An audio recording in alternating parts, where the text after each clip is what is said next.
French Jew assaulted. New method of expulsion resistance. Latest IDF technology.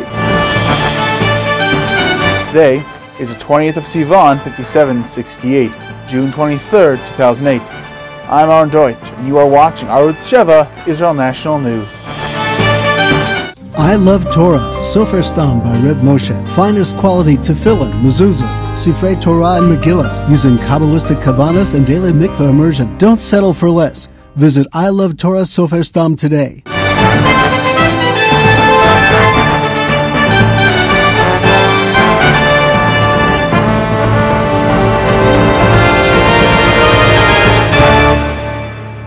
Now for today's headlines. Hezbollah General Secretary Hassan Nasrallah has increased his demands for the freedom of Ehud Goldwasser and Eldad Regev to include terrorists from Hamas, Islamic Jihad, and the PLO. Israel has not yet responded. Yuval Diskin, head of the Shabak, the security service, reports to the cabinet the Hamas ceasefire will be tested when Israel launches counter-terror operations, which he sees as highly likely, as Mahmoud Abbas's Fatah has refused to take action in YESHA. Chief of the Hamas Politburo, Khaled Mashal, threatened the Jewish state, stating the ceasefire will only last if Israel opens Gaza. At the same time, the Islamic terrorists called for unity between Hamas and their Arab nationalist rivals in Mahmoud Abbas's Fatah. Saudi Arabia plans interfaith conference to be held in Madrid, Spain by necessity, as Jews are not allowed to enter the Saudi kingdom. French President Nicolas Sarkozy declared to Israeli media France is a friend to Israel, while calling for an end to the Jewish presence in YESHA and the creation of an Arab state in the lands liberated during the Six-Day War.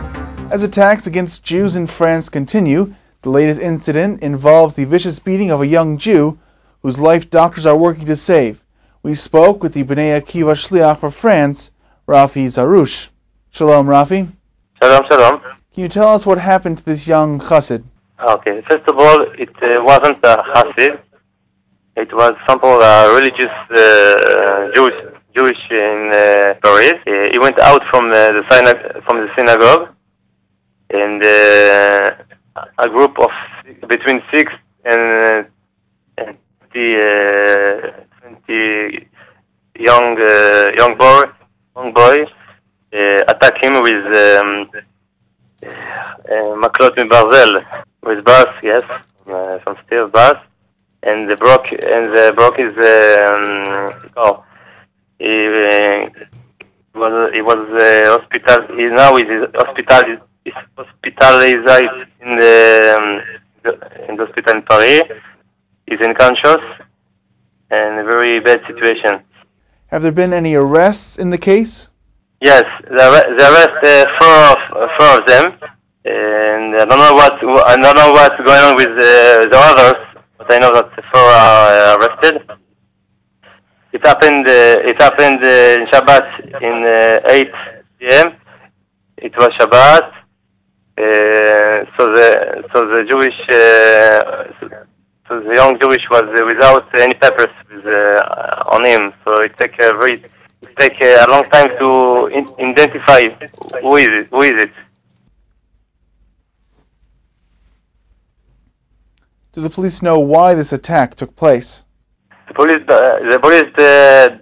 doesn't know why it happened, but we are sure that it's anti-Semitic attack. The young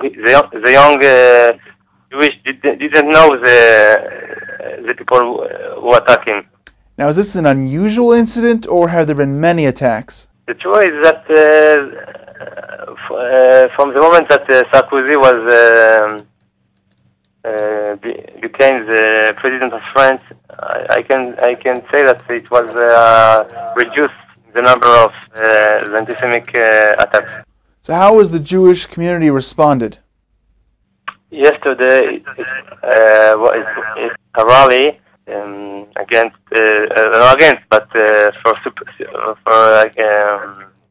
denying this attack, and now all the Jewish institutions are dealt with this new situation, and I hope that it will do the effect on the government. Do you think there will be revenge attacks from groups like Beitar and the Jewish Defense League France? It can be. Yes. I'm very afraid that that will be the case, because there are a lot of young Jews that feel that they want to revenge this action, and I hope that it will not open now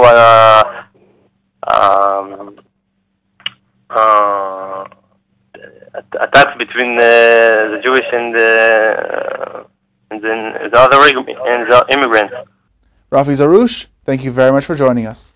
Okay, thank you. Following the destruction of a caravan in the town of Yitzhar, Land of Israel loyalists have been developing new strategies to resist government efforts to remove Jews from YESHA. A new strategy has been launched to fight against government plans to destroy Jewish communities in YESHA. The Judea and Samaria Committee for Action has decided every time the government orders the demolition of buildings in hilltop communities, the immediate response will be the construction of new communities and street protests. This follows last week's police brutality at Shaked Farm near Yitzhar. During that expulsion, police tore down a building without an eviction order. Jewish nationalists have decided that instead of concentrating on communities the government wants to destroy, the proper response is to build new communities in the liberated lands and take protests directly into the streets. This tactic aims to overload the police and military so it becomes impossible to carry out government orders to destroy Jewish homes. The struggle for a hilltop community is near your house, the committee wrote to YESHA residents. It is up to you to decide to leave your house and be influential. The change in tactics came in response to a change in police tactics. In the past, police were very public in their intentions to destroy, but recently government forces have taken pains to arrive quietly and act quickly before residents have a chance to react, hindering efforts to bring in Jews from among the scattered YESHA communities to protect individual houses. Establishing a new outpost next to an existing community is not the right strategy, according to the committee. They advise blocking intersections and building new communities elsewhere, especially in areas distant from the larger communities, so the authorities have to stretch their forces. While the IDF regularly protects the country, they couldn't do it without help from soldiers who rarely see combat. INNTV reports. The Ordinance Corps uses new technologies. Some of them are totally new. We are always ready to prepare the technology before it reaches the field. We know how to give assistance in the best way.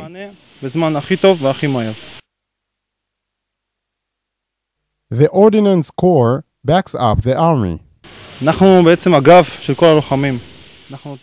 We give the support. We are their back. Without us, they could not function.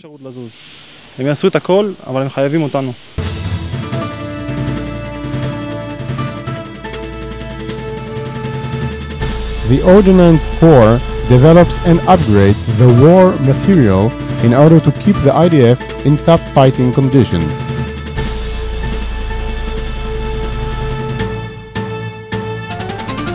A year ago, a new recruit was accepted, but this recruit won't be discharged in 3 years. The IDF robot? This robot is used by elite units to reveal tunnels and bombs. Instead of risking a soldier, we can send this robot. He has high-resolution cameras and can function day or night. He can use stairs and go through mud in all terrain. אם אפשר לתוך בית, אז אפשר גם לעלות מדרגות, או בתוך המים, או בתוך בוץ, בכל מקום אפשרי.